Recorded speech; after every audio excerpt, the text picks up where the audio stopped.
पर ब्रह्म यह निर्गुण निराकार है और यह सारा विश्व उसमें ही समाया हुआ है। यह हमें भगवत गीता के 11वें अध्याय से पता चल जाता है।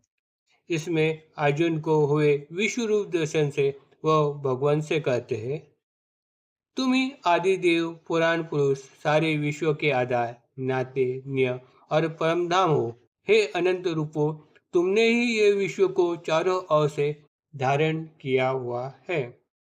यह विश्व रूप जो हमारे नजरों के पार है, उसका यथार्थ ज्ञान हमें हो जाए, इसलिए ईश्वर को मानव रूप में प्रकट होना पड़ता है।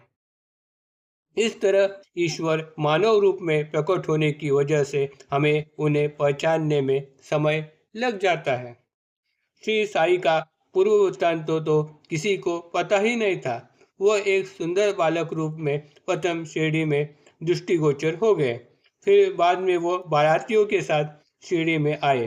तभी मानसापति की नज़र उन पर पड़ी और उन्होंने आओ साई करके उन्हें पुकारा।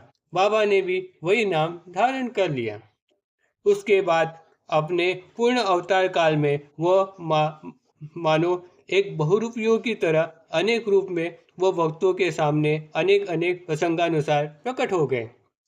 किसी को उन्होंने साक्षात श्री राम स्वरूप में दर्शन दे दिया, तो उनके दर्शन हेतु आए हुए एक भक्त को उसके सद्गुरु रूप में साक्षात्कार करवा दिए। धाणु में रहने वाले देव मामलेदार को प्रथम गोरक्षक अवलिया के वेश में, तो कुछ समय बाद उनके घर पे रखे गए उद्यापन समारोह में प्रसाद रूपी भोजन ग्रहण करने के लिए अपने 2 शिष्य समेत उनका आगमन उनके घर पर हो गया। इतना ही नहीं, शिरडी में आए हुए तड़खर की पत्नी ने एक कुत्ते तथा सुअर को रोटी का टुकड़ा खिलाया।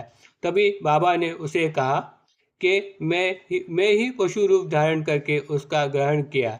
इस तरह पशु पक्षी कीड़े मकोड़े में मेरा ही वास है, ये बात उन्होंने साबित कर दी।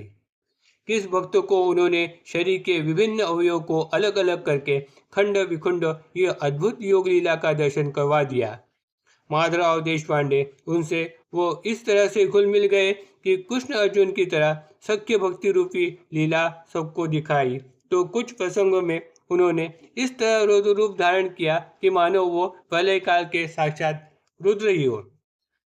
एक बार एक भक्त को 3 दिन तक समाधि अवस्था का तृप्त शांत रूप उन्होंने दिखा दिया।